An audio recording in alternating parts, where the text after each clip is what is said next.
우리가 이제 아브라함을 보면요. 아브라함이 창세기 12장부터 이제 25장까지 10석장에 거쳐서 나옵니다. 그래서 뭐 아브라함에 대한 이야기를 해봐라. 그럼 뭐 줄줄이 나올 수 있어요. 예, 아브라함이 12장에서 갈대우를 떠나서 가나안 땅에 왔죠. 또 13장에는 이 아브라함과 조카 롯 사이에 갈라져서 아브라함은 헤브론으로, 조카 롯은 소돔과 고모라로. 또 14장에 넘어가면은 이 소돔과 고모라 같은 조카 롯이 저 북쪽에 있는 그돌로오멜이 내려와 가지고 이 조카 롯을 포로로 끌고 갔죠. 그랬더니 아브라함이 조카가 포로 갔다는 소리 듣고 이럴 수 있느냐? 자기 집에서 길려온 318명 데리고 올라가서 이 조카 롯을 찾아오죠. 그 다음에 내려오면서 엘리멜렉을 만나서 소득의 10의 1조를 바치죠. 또 15장쯤 가면 그 유명한 아브라함과 하나님 사이에 계약을 맺습니다. 16장에 가서는 아브라함이 참지 못해서 하갈을 통해서 이스마엘을 얻게 되죠. 17장 가면 또다시 아브라함과 하나님 사이에 계약을 맺고 그 계약의 증표로 할례가 이 창세기 17장에서 행해지게 되는 거죠. 또 18장은 또 이 소돔과 고모라 때문에 이 아브라함이 의인 10명만 있어도 죽이겠습니까? 하면서 아브라함의 유명한 중보기도가 나오고, 또 우리가 아는 대로 창세기 21장으로 넘어가면은 이제 거기서 아브라함이 드디어 이삭을 낳는 축복을 받습니다. 그리고 22장쯤 되면은 이제 하나님께서 아브라함을 불러서 내 아들 이삭을 하나님께 바쳐라, 이런 말씀이 나옵니다. 그래서 이제 아브라함이 이삭을 데리고 모리아산에 가서 번제는 죽여서 바치는 거예요. 죽여서 바치려고 이제 이 이삭을 데리고 모리아산에 가서 아브라함이 칼을 들어서 이제 이삭을 치려고 할 때 그때 하나님께서 막으셨어요. 근데 이 광경, 이런 여러 가지 일들이 있지만 이 여러 가지 아브라함에게 일어난 일들을 이제 신약에 와서 그거 갖다 다시 되새김질하면서 묵상하는 그런 신약의 성경이 나옵니다. 그 중에서도 특별히 한 두 가지를 신약에서 되새겨요. 하나는 아브라함이 하나님의 부름을 받아서 본토 친척 아비 집을 떠난 것을 히브리서가 다루고 있고, 또 하나는 이 창세기 22장에 나온 아브라함이 모리아 산에서 이삭을 바친 것을 또 한 번 다루고 있습니다.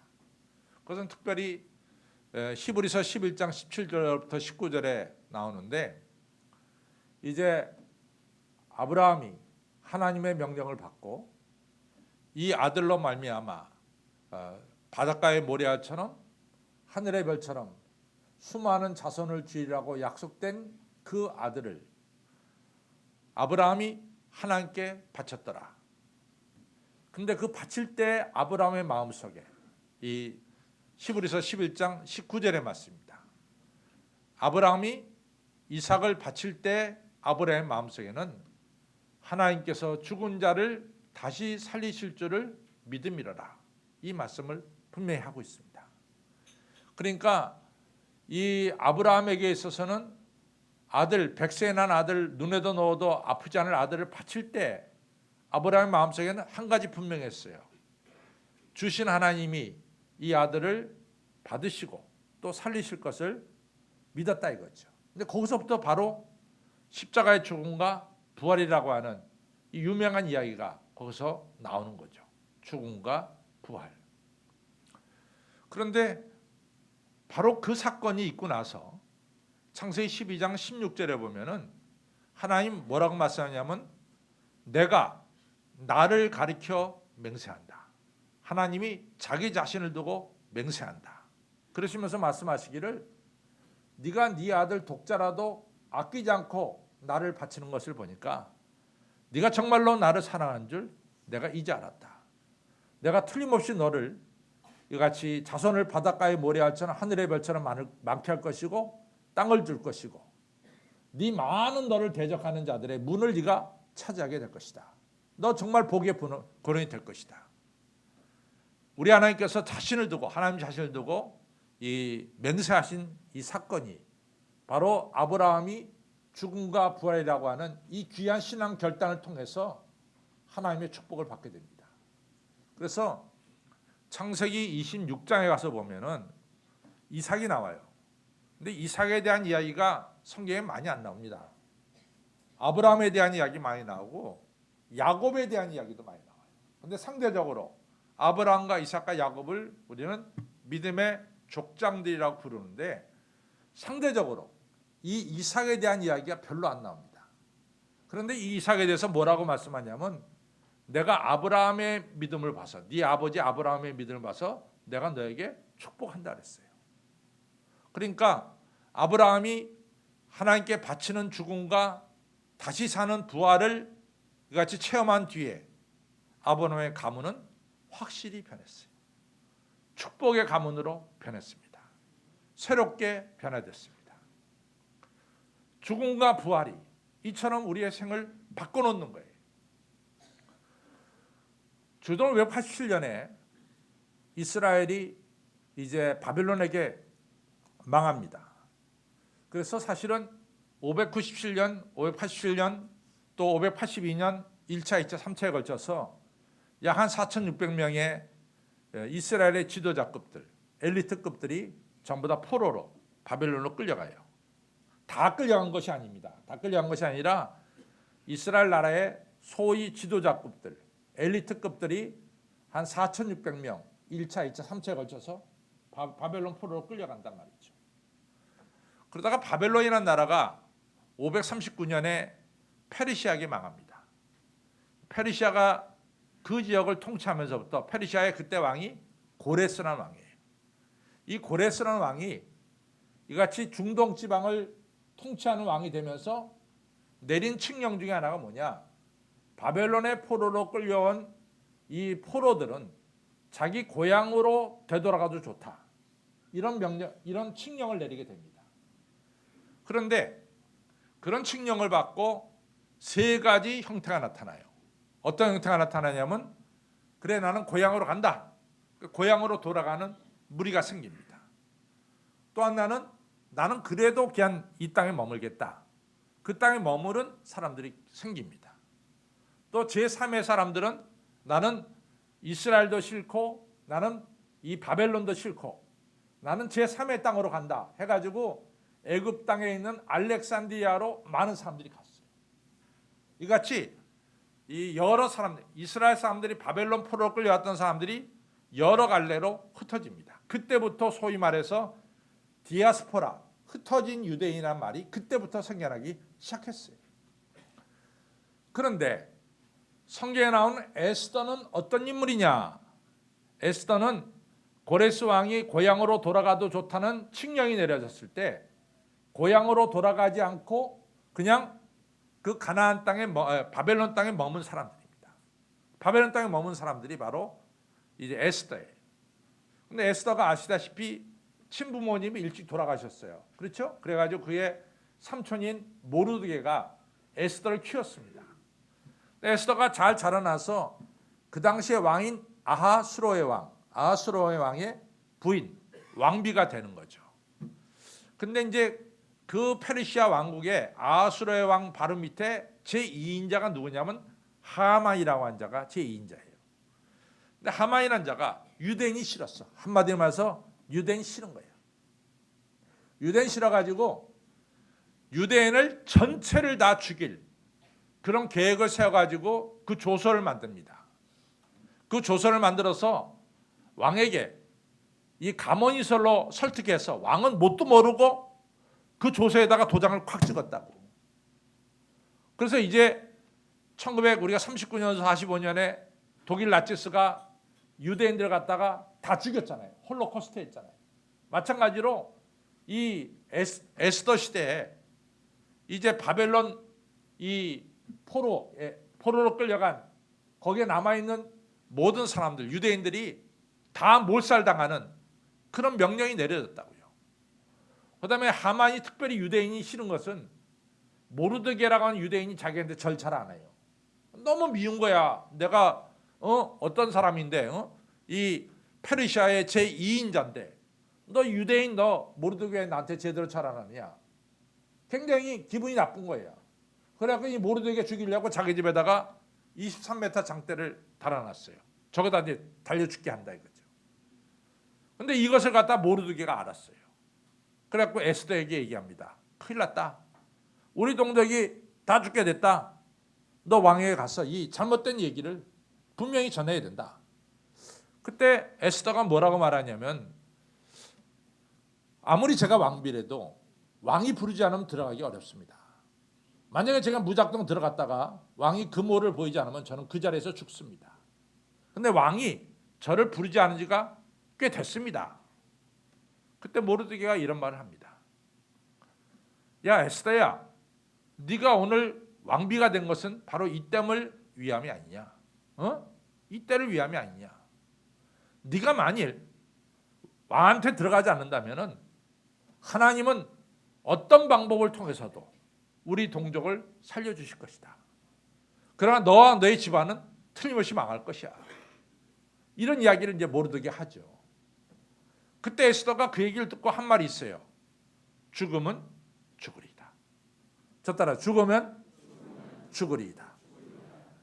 이 마음을 품고 자기를 위해서 3일 동안 금식기도를 해달라 그러죠. 그리고 금식기도 했습니다. 그리고 에스더가 죽음은 죽으리다는 마음을 가지고 왕 앞에 들어갔어요. 그때 왕이 금호를 보여가지고 에스더를 받아주죠. 그래서 모든 이야기를 다 합니다. 우리 동족이 죽을 지경에 이르렀습니다.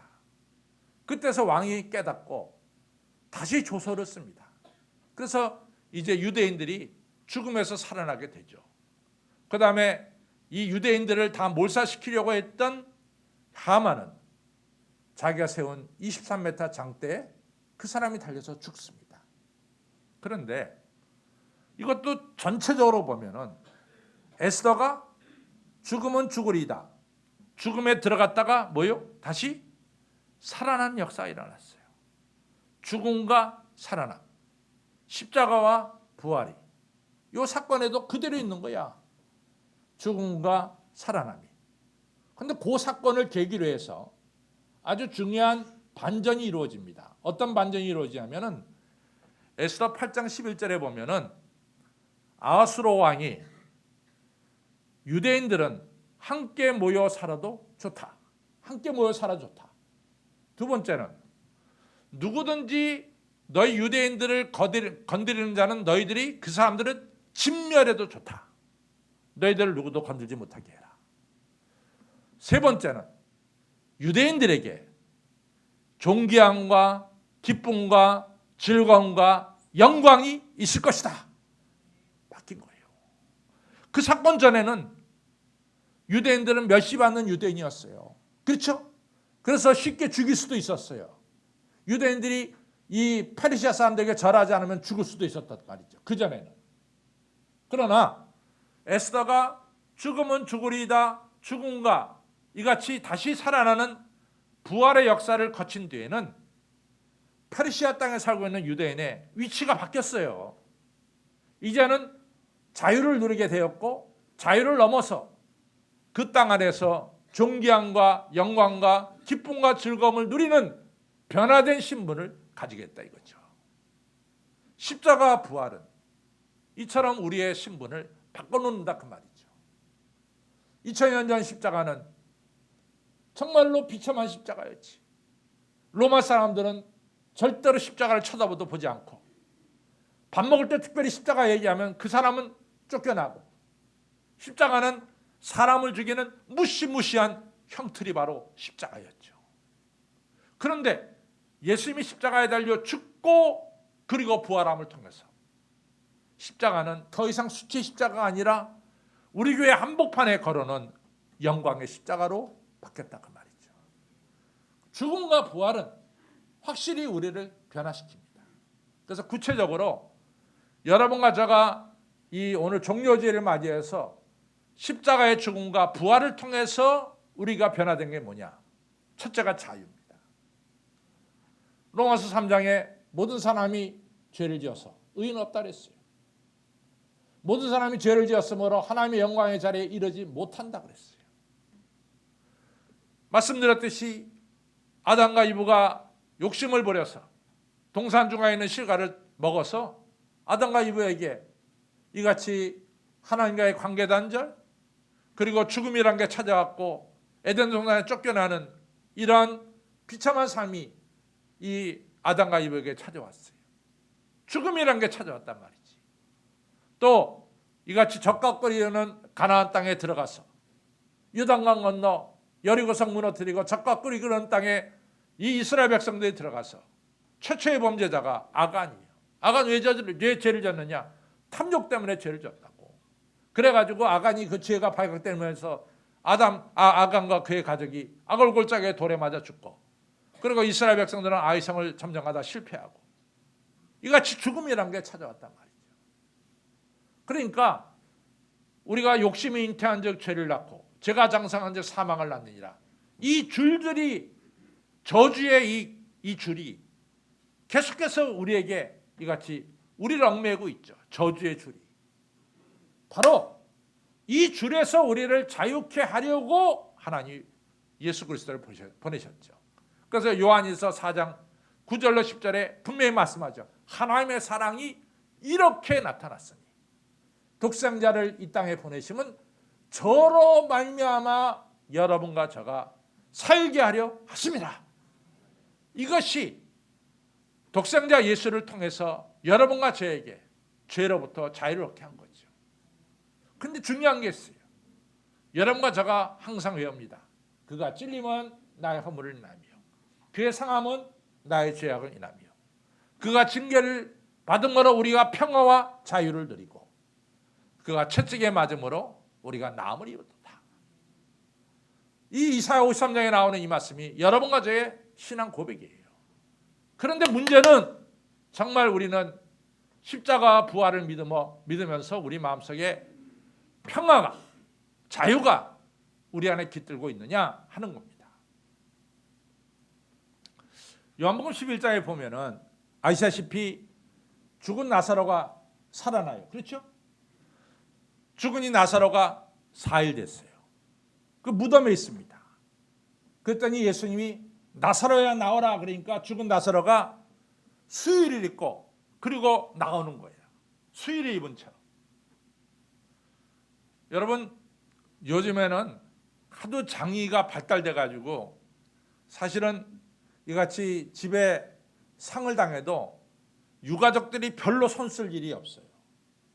그러나 한 20, 30년 전만 하더라도 교회 목사님들이 장례가 나면은 염두하고 그다음에 수의도 입히고 그랬어요. 다 교회 목사님들의 손에 의해서 염두하게 되고 수의도 입혀야 됩니다.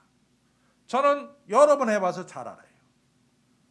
이같이 수의를 입힐 때 이게 깨끗이 씻고 수의를 입힙니다. 수의를 입힌 다음에 어떻게 하는지 아세요? 줄로 꽁꽁 묶고 우리 시신을 줄로 꽁꽁 묶습니다. 안 묶으면은 관에 못 들어가. 꽁꽁 묶은 다음에 관에다 딱 집어넣는다고.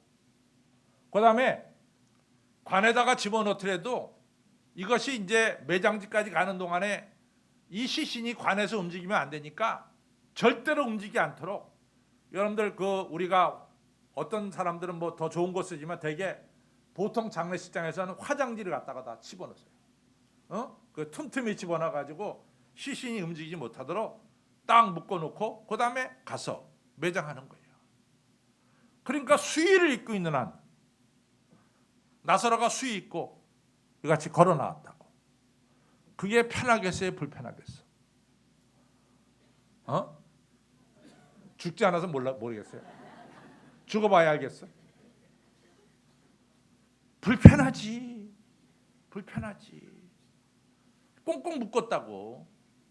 물론 종이로 만든 줄로 묶었죠. 꽁꽁 묶었어요. 한 줄은 묶었어요. 불편하다고. 그러니까 예수님께서 보셔서 야, 저 수의 벗겨라. 너무 불편하게 보인다. 수의를 벗겨야만이 나사로는 자유를 얻는 거예요. 수의는 뭐냐? 시신을 쌌던 옷이야. 죽음을 쌌던 옷이라고. 그러면 죽음을 싼 옷에는 여러분들 사람이 쉽게 부패합니다. 거기에 부패한 것이 스며든다고. 죽음이 가져오는 부패가 스며든 게 수위야. 그거 벗어야지. 그거 언제까지 입고 있어. 그래서 사도 바울이 이렇게 말합니다. 에베소 4장 22절로부터 24절에 유혹에 욕심을 따라 썩어져가는 옛 구습을 벗어버리고 너희 심령을 새롭게 해라. 하나님의 이 의와 진리로 거룩함을 입어 새 사람이 되라 그 말이야. 새 사람이. 그러니까 너를 옛날에 죽게 만든 탐욕과 욕심에 죽음으로 이끌고 있던 이 수위를 벗어버리라 이거지. 그리고 하나님 주시는 새로운 심령과 새 옷을 입어라 이거지. 여기 있는 여러분과 저가 왜 어느 누구도 예수님의 십자가 부활, 죽음과 부활을 부인하는 자가 어딨냐고. 예수님의 십자가가 여러분의 죄를 사했습니다 라고 말하면 여러분 어떻게 해야 돼? 아멘도 제대로 안 한다. 예수님의 십자가 여러분들의 죄를 사했습니다. 예수님이 부활한 것처럼 여러분도 부활하십니다. 아멘해. 근데 입으로만 아멘일 뿐이지 실제로 자유를 못 느낀다고. 왜 그러냐? 우리는 아직도 썩어져가는 옛 옷을 입고 있는 거야. 우리를 죽음으로 몰고 갔던 탐욕과 세상 유혹을 쫓아가는 이 잘못된 옷을 아직도 입고 있다. 여러분도 그 옷을 벗어야 돼요. 탕자가 아버지 집에 왔을 때 아버지는 당장에 탕자의 옷을 벗겼어요. 저 돼지들과 함께 이같이 입고 다니면서 불렀던 그 옷을 벗겨란 말이야. 더 이상 돼지들과 함께 굴렀던 그런 옷은 입으면 안 된다. 이같이 탕자에게 옛 옷을 벗기고 목욕을 시키고 새 옷을 입혔다 그 말이지. 사랑하는 성도 여러분, 우리가 이 종려주의를 맞이해서 아직도 우리를 죽음으로 몰고 가는 이 썩어져가는 부패를 만들고 있는 이같이 옛날 수위를 우리를 옛날 수위를 벗어버리는 이런 결단이 있기를 바랍니다. 그래서 온전한 자유, 온전한 평화, 온전한 축복을 누리는 여러분과 저가 되기를 바랍니다. 옛 구습을 벗어버리고 심령이 새롭게 되어 하나님께서 주시는 의와 진리로 거룩함을 입어 새 사람을 입어라. 새 사람이 되는 역사가 있기를 바랍니다. 두 번째로는 예수님의 십자가 부활이 우리에게 주시는 건 뭐냐? 바라보는 게 달라졌어. 우리의 이 눈에 바라보는 이 초점이 달라졌다고. 골로새 3장 1절로 2절에 너희가 예수 그리스도로 말미암아 다시 살리심을 받았다면, 죽음에서 부활했다면 너희들 위의 것을 쳐다봐라. 위에는 하나님 계시고 하나님 우편에 그리스도가 계시느니라. 위의 것을 바라봐야 돼요. 더 이상 여러분과 저를 죽음으로 몰고 간 땅의 것을 바라봐서는 안 돼. 예를 들자면 누가복음 7장에 보면은 11절 17절에 뭐가 나오냐면은 예수님이 나인성이라고 하는 성에 가셨어요. 성에 가다 보니까 어떤 일이 있었냐면은 그 과부가 하나 사는데 과부의 아들이 하나 가셨는데 과부의 아들이 죽었어. 죽으니까 이스라엘은 24시간 안에 장례를 치러야 되니까 이 청년을 25살 난 청년을 갖다가 관에다 넣어가지고 이스라엘은 성 안에다 매장하지 않고 항상 성 밖에 매장하니까 나인성 밖으로 이 관을 들고 사람들이 나오는 거야. 근데 이 과부가 얼마나 슬프겠어. 자기 하나밖에 없는 아들, 남편도 없고 이 아들 바라보고자 하는데 이 아들 죽었으니 이게 얼마나 과부가 슬프겠냐고. 그냥 통곡을 하며 나오는데 예수님이 마음이 찡했어요. 너무 찡했어요, 예수님이. 그래서 예수님이 이 나인성으로 나오는 이 과부의 아들 관에다가 손을 딱 얹었어. 청년아, 일어나라. 그랬더니 청년이 관에서 일어나서 앉았다라고 성경은 말씀하고 있어요. 청년은 살아났습니다. 이 청년이 살아나서 이 청년이 내가 누웠던 관 어디 있어? 내가 누웠던 관 어디 있어? 나는 이제부터 관을 기념하며 살겠어? 그러겠어요? 관 버리는 거야. 더 이상 그 관은 그 사람에게 필요 없어. 관을 버리는 거야. 더 이상 관을 차릴 필요는 없다고. 마찬가지입니다. 여러분과 저를 죽음으로 몰고 갔던 옛것을 찾을 필요는 없어. 이제는 우리를 살린 주님을 바라봐야지. 위의 것을 바라봐야지. 옛것을 쳐다볼 필요가 없다고 말이에요. 저는요, 히브리서 11장 13절로부터 16절에 나오는 말씀이 너무 멋있어. 저는 그 말씀 너무 좋다고 생각해요. 우리의 믿음의 선배 아브라함과 모세는 나은 바, 자기들이 과거에 나은 바 옛 본향을 생각하고 다시 돌아가려고 했다면 얼마든지 다시 돌아갈 수 있었다. 그러나 우리 믿음의 선배들은 나은 바 본향을 그리워한 것이 아니라 더 나은 본향을 사모하며 글로 나갔기에 하나님이 저들의 하나님이라 일컬음을 절대로 부끄러워 아니하시고 저들 위하여 한 성을 축복으로 예비하셨느니라 그랬어요. 저는 아무리 성경을 뒤집고 봐도 아브라함이 갈대아우르를 떠나고 다시 갈대아우르로 돌아갔다는 말은 내가 찾아보지 못하겠어. 구약 성경, 신약 성경 60년 어느 곳에든지 아브라함이 옛날에 떠난 갈대아우르를 다시 돌아갔다는 말이 없어요. 또 동시에 모세도 이스라엘 백성들과 함께 출애굽한 뒤에 나 다시 애굽이 좋아서 돌아간다. 돌아간 적이 없어요. 성도 여러분, 여러분과 저를 죽음으로 몰고 갔던 이 땅의 것만 계속해서 또 쳐다보겠어? 그러면 안 되잖아. 이제는 여러분과 저가 땅에서 구원받았으면 우리를 살려주신 믿음의 주여 온전케 하신 이인 예수님에게 우리의 초점을 맞춰야죠. 그렇죠? 우리는 예수님을 바라봐야 될 줄로 믿습니다.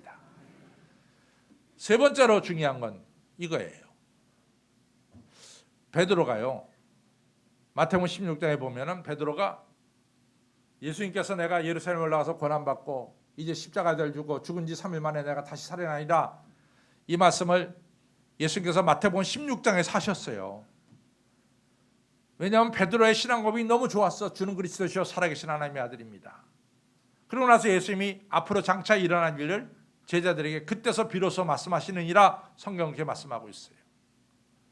근데 그때 베드로가 나섰어요. 예수님, 이게 말이 됩니까? 예수님이 말이 돼요, 말이. 예수님 우리가 지금 죽으려고 예루살렘에 올라갑니까? 그것도 십자가에 달려 죽으려고 예루살렘에 올라갑니다. 그런 말 하지 마세요. 그런 말. 말도 안 되는 소리 하지 말라고. 말도 안 되는 소리.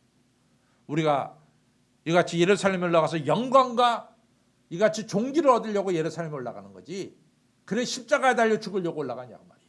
그 철없는 얘기하지 말라고. 예수님을 막 나무랬어요. 그때 예수님이 정색하면서 베드로에게 말합니다. 사단아, 물러가라. 너는 나를 넘어지게 하는 자로다. 네가 하나님의 일은 생각하지 않고 사람의 일을 생각해.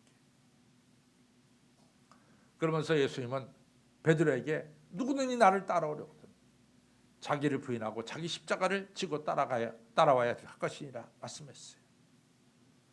베드로가 처음에는 십자가 부인했어요.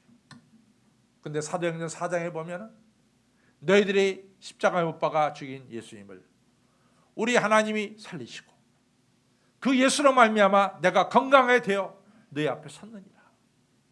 천하 이 땅에 예수 그리스도 외에는 구원을 얻을 만한 다른 이름을 주신 일이 없다. 오직 예수님만이 우리의 구원자이다.